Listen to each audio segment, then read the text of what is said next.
Hello, this is Lazarus at telecomTech, where telecom and networking technologies are simply explained.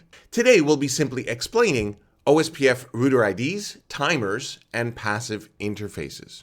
Now, before we talk about OSPF, very briefly, I just want to say, check out my website at telecomtech.io for detailed blog posts. Register for my newsletter. No spam, I promise. And coming soon, in-depth courses with labs, configs, quizzes, and downloadable PDFs. And as always, subscribe, like, and hit the bell icon. Now let's get back to OSPF. Now I'm dedicating a whole video here to these specific OSPF parameters because they're all quite brief in their descriptions, but all are vital to understand before we move on. All of these are parameters that you can configure and modify in your OSPF deployment. Let's start by looking at router IDs. Now, we did talk about router IDs in a previous video and how an OSPF router will determine its own router ID, but here I'll expand a bit more on what it is and how it works. First of all, a router ID is a value that is used to uniquely identify a router within the OSPF domain. It's kind of like a name that allows OSPF routers in a domain to know who's who. It's a fundamental piece of information that is used in many of OSPF's mechanisms. Now, the router ID must be unique within the OSPF domain. This uniqueness is required to prevent routing conflicts and to ensure accurate neighbor relationships and route calculations.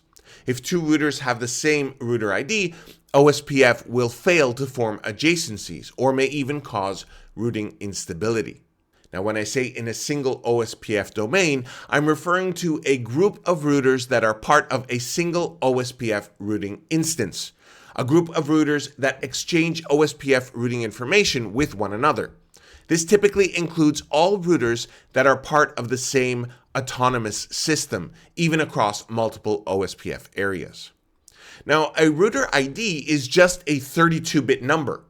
It's written out in dotted decimal format, just like an IPv4 address, but it's not an IPv4 address. It's just a label. It has no bearing on addressing or routing itself. It's just a name. You could have called it Larry, for example, and if it's unique, that would work. But the format, unfortunately, is a number.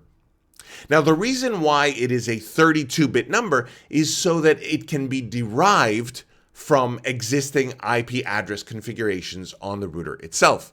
Let's see how that works. Now, the router ID can actually be manually configured. For example, we can go into R2 here and put in our router ID 100.100.100.100 command.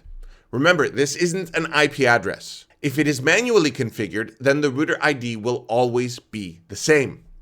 If, however, it hasn't been manually configured, the router will derive its router ID from the configured interfaces. First of all, it will use the highest IPv4 address on a loopback interface. If there is no configured loopback interface, then it will use the highest IPv4 address on an active physical interface. Now remember, the router ID is an important part of the operation of OSPF. If it fails for some reason, it can throw off your whole routing topology. If, for example, on R1 here, we didn't configure the router ID manually, and we have no loopback interfaces, the IP address of this interface here would be chosen as the router ID. That is 192.168.2.1, because it's higher than any other IPv4 interface. But what if that interface goes down? Or what if you configure a new interface with a higher IP address? Or what if you create a new loopback interface? The router ID will actually change, making the topology unstable. Now, some of you will say, if you change the router ID, the topology won't reconverge immediately. And yes, you're right. And we'll talk about that shortly. But the best practice is to manually configure the router ID so that you have complete control over it. And it won't change, even if you change the configuration of specific interfaces or if an interface goes down. Now, changing the router ID once it has been assigned is not straightforward. as routers will, in some cases, maintain the obtained router ID even after clearing the OSPF process or after manually modifying it. Once a router chooses the router ID and the topology is stable, it cannot be changed even using the clear IP OSPF process command. Even when the router ID is manually configured and then removed, the initial manually configured router ID remains. Now, this is done purposefully in order to help maintain OSPF stability. Now, all of this procedure may actually change a bit from platform to platform or from vendor to vendor. But in order for OSPF to change the router ID, you must either reload the router completely or delete the OSPF configuration and reinstate it. So even if you configure a new physical interface or configure a new loopback, or if you modify the manually configured router ID, if the OSPF topology has converged already and is stable, then the router ID used by the router will not change unless you reboot or unless you delete the config. Now, this is good on the one hand because it keeps OSPF stable, but it's bad because if such a change is made and several months later down the road you do a reboot during a maintenance window, the OSPF topology will change and you will not know why. So use a manually configured router ID as best practice to avoid such situations. Let's move on to another topic: the hello and dead intervals. Now, these are timers used by OSPF to allow neighbors to create and tear down adjacencies. The hello interval indicates how often hello packets are to be sent to an established OSPF neighbor. It's a value that's defined in seconds. Now, the dead interval indicates how long to wait for the next hello packet before declaring the neighbor dead. The default values for these intervals depend upon the type of link. For an Ethernet link, for example, the default hello timer is 10 seconds and the default dead timer is 40. So on this Ethernet link here, R1 will send out hello packets every 10 seconds. If R1 stops sending them for whatever reason, say a malfunction or a change in the configuration, R2 will wait up to 40 seconds for the next hello, after which the adjacency will fail. Now, the dead interval is typically 4 times the hello value.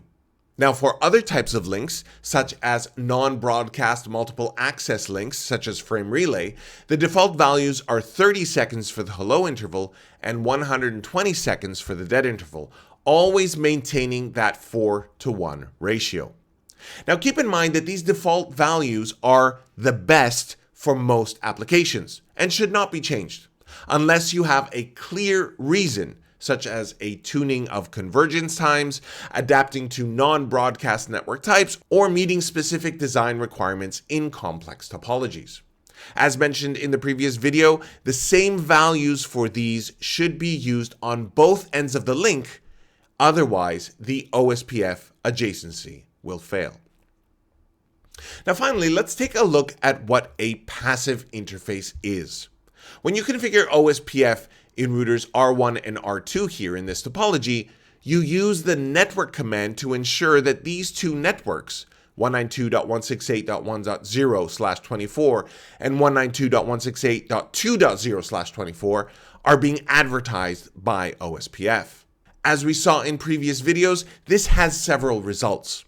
One of those is that any interface within the range indicated by this network command will become an active OSPF interface, attempting to create OSPF neighbor adjacencies with any router that may be on that network segment.